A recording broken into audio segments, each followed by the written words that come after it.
yang enak ini habis. Biasanya orang menyiapkan yang lebih baik lebih dahulu, setelah itu yang tidak enak. Tapi hal itu tidak diketahui. Tapi apa yang dikatakan itulah yang dilakukan oleh Yesus untuk memuliakan namanya, dan murid-muridnya semakin ikut kepada Yesus. Saudara saya kasihi, perkawinan di Kana, mujizat yang pertama kali yang Yesus lakukan di Kana, yaitu di dalam rumah tangga yang pertama, yaitu di perkawinan. Yesus sangat memperhatikan perkawinan sepasang suami istri. Nah, hari ini Yesus memperhatikan keluargamu. Yesus memperhatikan setiap keluarga yang kawin di dalam kasih karunia-Nya. Kalau hari ini engkau mendapatkan perkawinanmu sudah buruk, ya perhatikan saudara, karena Yesus melakukan mujizat itu di hari perkawinan. Ada banyak masalah yang timbul, seperti di Kana ini. Permasalahan apa yang timbul? Air anggur kehabisan, ya. Mereka kehabisan air anggur. Saudara saya kasihi, kalau air anggur habis, bukankah pesta itu menjadi kacau? Bukankah pesta itu menjadi sedikit susah? Kenapa? Karena tamu-tamu tidak mendapatkan air anggur. Coba bayangkan saudara, kalau saudara punya pesta, makanan kurang. Bukankah satu coreng malu yang saudara hadapi karena makanannya kurang? Nah, seperti itu juga ada problem yang terjadi pada awal pernikahan mereka. Ya, mungkin saudara pada hari pernikahan terjadi bentrok antara mertua saudara dengan orang tua saudara. Bentroknya apa? Salah paham. Yang satu merasa disepelekan. Mengapa foto-foto keluargamu lebih banyak daripada keluarga sang wanita? Mempelai wanita punya perasaan yang tidak enak. Kenapa? Karena orang tuanya lagi marah. Mungkin soal bukan cuma foto-foto, mungkin soal yang lain lagi, ya. Soal undangan, soal tempat duduk dan sebagainya. Saudara, ada banyak hal yang bisa membuat di hari pernikahan itu menjadi pernikahan yang tidak berending bagus. Padahal di hari pernikahan itulah hari pertama kita menentukan kehidupan yang akan datang. Kadang-kadang iblis mengganggu kehidupan kita. Di hari pertama pernikahan justru dia merasuk sukacita seseorang, mengambil sukacita seseorang untuk masa yang akan datang. Nah, hati-hati. Saudara yang mempersiapkan perkawinan, biar saudara mempersiapkannya itu dengan baik hari ini. Karena jangan sampai iblis mengambil sukacita saudara. Saudara, apa yang terjadi? Sehingga hari pernikahan saudara itu bisa baik. Saudara, yang pertama, yaitu biarlah kita mengundang Yesus. Kalau kita ingin mujizat, biarlah kita bisa mengundang Yesus di dalam kehidupan kita. Jadi kita mengundang Yesus di dalam pernikahan kita. Apa yang terjadi saudara? Mujizat itu bisa terjadi. Undang Yesus dalam rumah tanggamu. Undang Dia dalam seluruh keberadaan kita. Undang Yesus dalam kehidupan kita.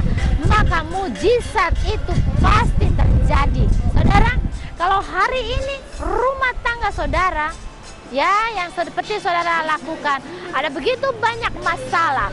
Suami dan istri tidak lagi hidup bersama-sama tapi hidup terpisah. Bahkan ranjang yang terpisah. Bahkan dia pergi tidak pernah ada kabar untuk kembali. Saudara, undang Yesus. Kita harus berhati-hati sebelum itu terlalu jauh, terlalu parah. Undang Yesus di dalam setiap masalah saudara.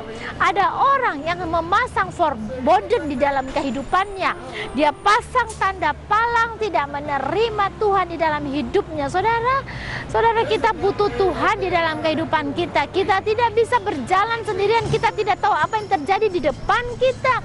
Kita tidak bisa tahu apa yang ada di mata kita sekalipun itu tidak kelihatan. Saudara, oleh sebab itu panggil Yesus dalam rumah tanggamu, maka segala sesuatu akan berubah, akan terjadi sesuatu yang tidak pernah saudara pikirkan, tidak pernah saudara lihat, tidak pernah itu timbul dalam hati. Dia akan sediakan bagi kita.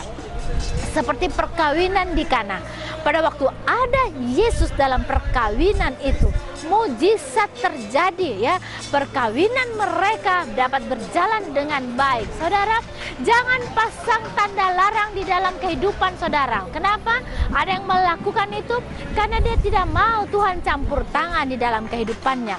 Dia tahu ada banyak hal yang terlalu hitam. Mungkin kalau hati kita seperti ini, sebelah sisi sini yang berwarna hitam, dia takut kalau Yesus campur tangan. Kenapa? Karena ada dosa-dosa di dalam hati kita yang tidak mau dicabut dan tidak mau dibuang. Kita tidak mau ada orang lain tahu masalah itu. Saudara, Tuhan tidak buta ya. Mata Tuhan tembus sampai ke hati saudara. Dia tahu apa yang ada di dalam hati saudara. Oleh sebab itu jangan pasang tanda larang. Jangan engkau berkata bahwa aku tidak mau mengenal Tuhan, aku tidak mau manggil Tuhan di dalam hatiku karena aku punya sesuatu. Saudara, nah hari ini serahkan hidupmu pada Dia. Maka Dia yang akan mengaturnya, Dia akan menyingkirkannya. Apabila terang itu datang dalam hati saudara, maka yang gelap itu akan tersingkir di dalam hatimu. Oleh sebab itu hari ini panggil Tuhan. Kalau engkau punya banyak masalah, yang kau punya banyak masalah sejak dari hari perkawinanmu, iblis sudah merampas sukacita itu. Hari ini berdoa kepada Tuhan supaya itu semuanya bisa berlalu. Memang ada masa yang sulit yang harus saudara alami. Tidak secepat kilat akan berubah, tetapi dengan ketekunanmu, dengan kesetiaanmu kepada Tuhan, maka itu akan berakhir dengan sesuatu yang baik. Saudara, jadi yang pertama, undang Yesus di dalam keluarga saudara. Kalau saudara punya anak yang begitu keras kepala, yang begitu sukar diatur, mungkin saudara sudah berusaha menenangkan dia, sudah berusaha mengajar dan memarahi, tetapi sampai hari ini dia belum berubah. Panggil Yesus dalam rumah tanggamu. Buka hatimu untuk Dia. Mungkin engkau perlu membuat satu persekutuan di dalam rumahmu, persekutuan sektor atau sel group ya. Saudara perlu memanggil Tuhan di dalam rumahmu, sehingga engkau lihat kalau tanganmu terbuka untuk itu, engkau menyediakan rumahmu untuk persekutuan, engkau menyediakan hatimu untuk datang Yesus, maka engkau akan lihat mujizat itu pasti terjadi. Saudara, ada sebuah ilustrasi yang lucu. Ya, seorang wanita ingin mengundang Yesus masuk ke dalam rumahnya. Maka dibersihkanlah seluruh rumahnya dari depan sampai pada halaman. Diatur bunga yang indah, di atas meja ada kue-kue kecil, ada gelas dan sebagainya. Pada waktu dia sudah selesai mengatur rumahnya, maka diketuklah oleh seseorang. Tok, tok, tok, ada seorang yang ingin masuk. Pada waktu dia buka, dia sangat bergembira sebelumnya, karena dia pikir ini barangkali Yesus yang saya undang ini. Dia datang hari ini. Tapi pada waktu dia buka, dia begitu sangat kaget. Kenapa? Bukan Yesus yang muncul. Yang muncul seorang wanita lusuh yang kelelahan berjalan mungkin jauh, dan dia sangat kehausan dan kelaparan. Saudara, sang ibu ini berkata, aduh jangan ganggu saya karena hari ini saya menantikan Yesus yang akan datang ke rumah saya. Maka ditutuplah pintu itu. Saudara, itu yang tamu pertama.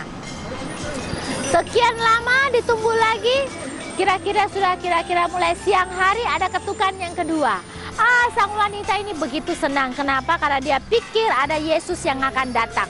Pada waktu dia buka, ternyata seorang laki-laki yang memegang begitu banyak bawaan yang tidak berarti, yang singgah di depan rumahnya dan minta sedekah, meminta belas kasihan kepada ibu ini. Tapi ibu ini berkata, mohon maaf, jangan kau ganggu saya hari ini, saya lagi menanti Yesus yang datang.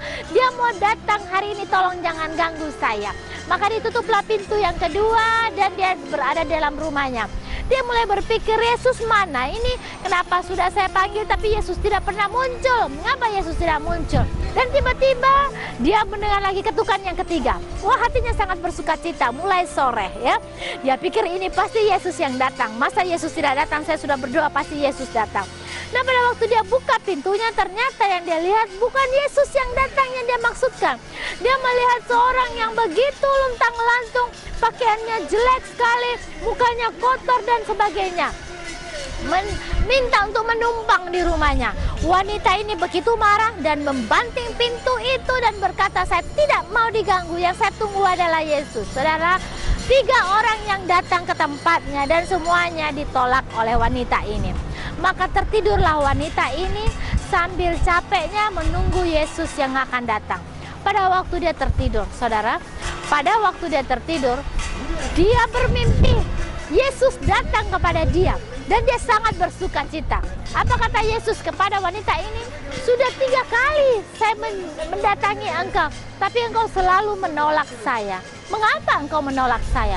Wanita ini berkata bahwa Yesus, saya tidak pernah menolak engkau, saya selalu menunggu engkau, saya selalu menunggu yang datang bukan engkau.